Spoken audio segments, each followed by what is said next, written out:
샬롬. 류 선생의 구속사 천국열차. 유도순 목사님이 신구약 성경 파노라마를 낭독하는 시간입니다. 지금은 민수기 파노라마의 35장입니다. 레위인의 성읍과 도피성. 요절은 6절. 너희가 레위인에게 줄 성읍은 살인자로 도피케 할 도피성으로 6성읍이요 그 외에 42성읍이라. 35장의 중심점은 레위인의 성읍에 있습니다. 하나님께서는 그들의 얻은 기업에서 레위인에게 거할 성읍들을 주게 하라고 명하십니다. 2절. 그런데 핵심은 레위인의 성읍 중에 도피성으로 6성읍이요 6절 라고 한 도피성에 있는 것입니다. 레위인의 1개월 이상으로 계수함을 입은 모든 남자가 23,000명이었더라. 26장 62절 했으니까 결코 적은 수는 아닙니다. 이들에게도 거할 성읍이 필요한 것입니다. 그런데 어찌하여 한 곳에 모여 살게 하지 않고 48성읍에 분산하여 살도록 명하셨는가? 또한 그 중에 도피성으로 6개나 정하라 하신 의도가 무엇인가? 이 말씀이 현대교회에는 어떻게 적용이 되는가? 본장은 여호와께서 모세에게 일러 가라사대 라고 한 2번의 언급을 분기점으로 하여 1절과 9절 두 단원으로 나누어집니다. 첫째 단원 1절에서 8절 레위인에게 48성읍을 주라. 둘째 단원 9절에서 34절 그 중에 6이 도피성이다.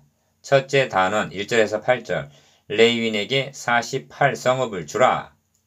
여호와께서 여리고 맞은편 요단가 모압 평지에서 모세에게 일러 가라사대 1절 1. 이스라엘 자손에게 명하여 그들의 얻은 기업에서 레위인에게 거할 성읍들을 주게 하고 너희는 또 그 성읍 사면에 들을 레위인에게 주어서 2절 기억 성읍으로는 그들의 거처가 되게 하고 니은 들로는 그들의 가축과 물상과 짐승들을 둘 곳이 되게 할 것이라 3절 라고 명하십니다. 디귿 많이 얻은 자에게는 많이 취하여 주고 적게 얻은 자에게는 적게 취하여 줄 것이라 하십니다. 8절 2. 그리하여 너희가 레위인에게 모두 48성읍을 주고 그들도 함께 주라 하십니다. 7절. 그렇다면 레위인을 한 곳에 모여 살게 하시지 아니하고 각 지파가 분배받은 것에서 나눠준 48개 성읍에 분산하여 거하게 하시는 의도가 무엇인가 하는 물음이 제기되게 됩니다. 이렇게 분산하여 거한다는 것은 임무를 수행하는 데 효율성이 떨어지는 것이 아닌가? 3. 이것이 신정왕국의 통치 체제였던 것입니다. 레위인은 제사장 지파요 죽임을 당했어야 할 장자들을 대신하여 하나님께 바쳐진 3장 45절 자들입니다. 한마디로 헌신자요 사명자들입니다. 이들이 전국 방방곡곡 48개 성읍에 파송받아 거주하고 있다는 것은 무엇을 의미하는가? 하나님께서는 자기 백성들로 하여금 레위인들의 영향권 내에서 그들의 지도로 하에 살아가도록 하신 것입니다. 4. 이 점이 주님의 말씀을 통해서 분명해집니다. 너희는 세상의 소금이니 하십니다. 생각해 보십시오. 소금이 한 곳에 몰려 있다면 제 역할을 할 수가 있겠습니까? 너희는 세상의 빛이라 하십니다. 마태복음 5장 13절에서 14절 빛이 한 곳만을 비친다면 어둠을 물리칠 수는 없을 것입니다. 5. 그런데 여호수아가 죽은 후에 상황은 어떠했는가? 그 세대 사람도 다 그 열조기로 돌아갔고 그 후에 일어난 다른 세대는 여호와를 알지 못하며 여호와께서 이스라엘을 위하여 행하신 일도 알지 못하였더라 합니다. 사사기 2장 10절 이렇게 된 원인이 부모의 책임이기도 했지만 소금과 빛의 역할을 감당하라고 48성읍에 분산시켜 살아가게 하신 레위인들이 제 사명을 감당하지 못한 책임이라고 볼 수밖에 없는 것입니다. 암흑한 사사시대 제사장들과 레위인들은 도대체 어디서 무엇을 하고 있었단 말인가? 사사기에서 그들의 모습은 찾아볼 수가 없습니다. 부록과 같은 마지막 부분에서 두 레위인이 하나는 우상의 제사장으로 하나는 그의 첩으로 인하여 동족 상잔을 일으키는 역기능적으로 등장하는 것을 보게 됩니다. 6.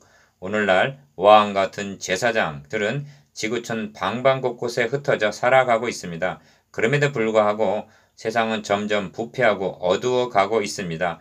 문제가 어디에 있는가? 그리스도인들이 48 성읍에 흩어져 살아가면서도 자기 역할을 못하고 있기 때문은 아니겠습니까? 이 점을 다음 단원에서 더욱 확증하게 될 것입니다. 둘째 단원 9절에서 34절 그 중에 6이 도피성이다.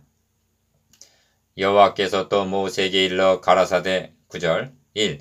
이스라엘 자손에게 말하여 그들에게 이르라 너희가 요단을 건너 가나안 땅에 들어가거든 10절 너희를 위하여 성읍을 도피성으로 정하여 그릇 살인한 자로 그리로 피하게 하라 하십니다. 11절 본 단원의 중심점은 도피성에 있습니다. 그렇다면 어찌하여 도피성을 주셨는가? 2.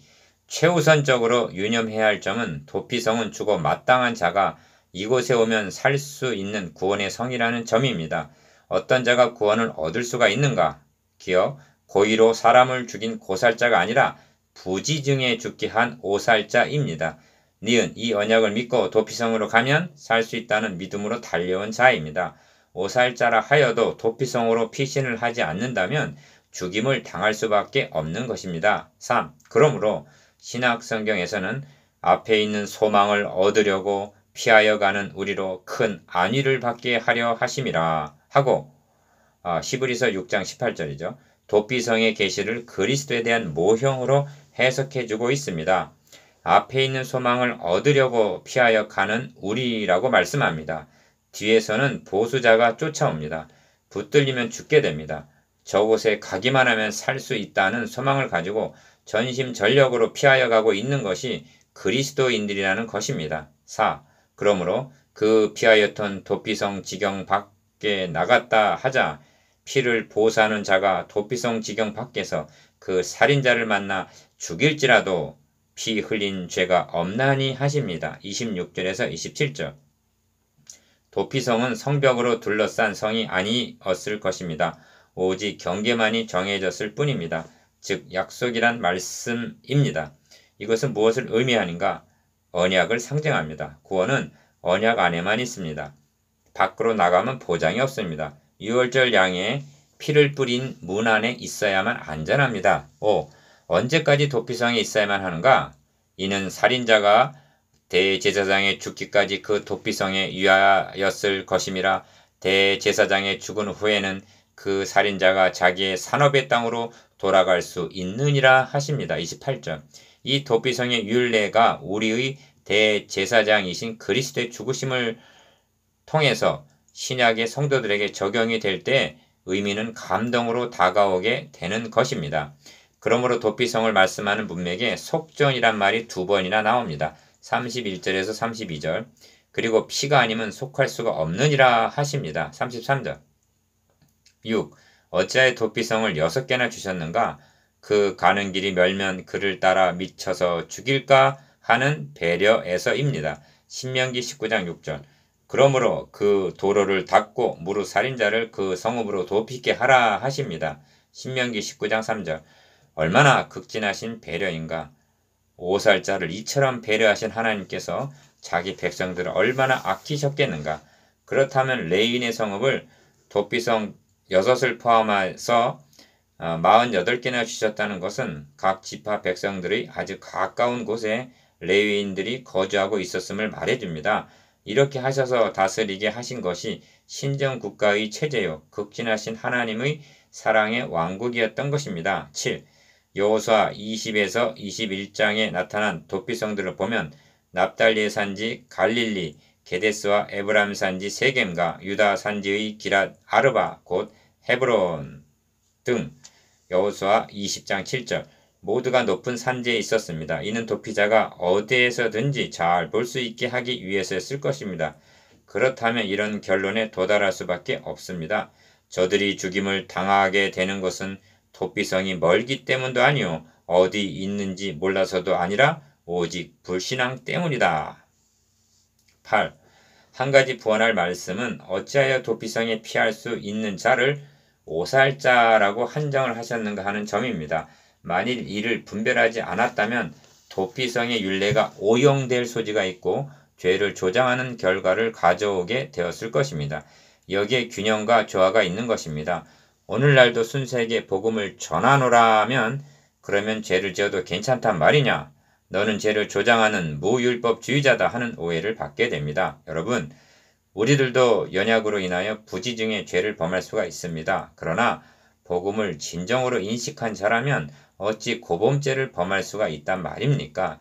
그리스도인들이란 그 자유로 육체의 기회를 삼는 자가 아니요 오직 사랑으로 종로릇하는 자들입니다. 갈라디아서 5장 13절.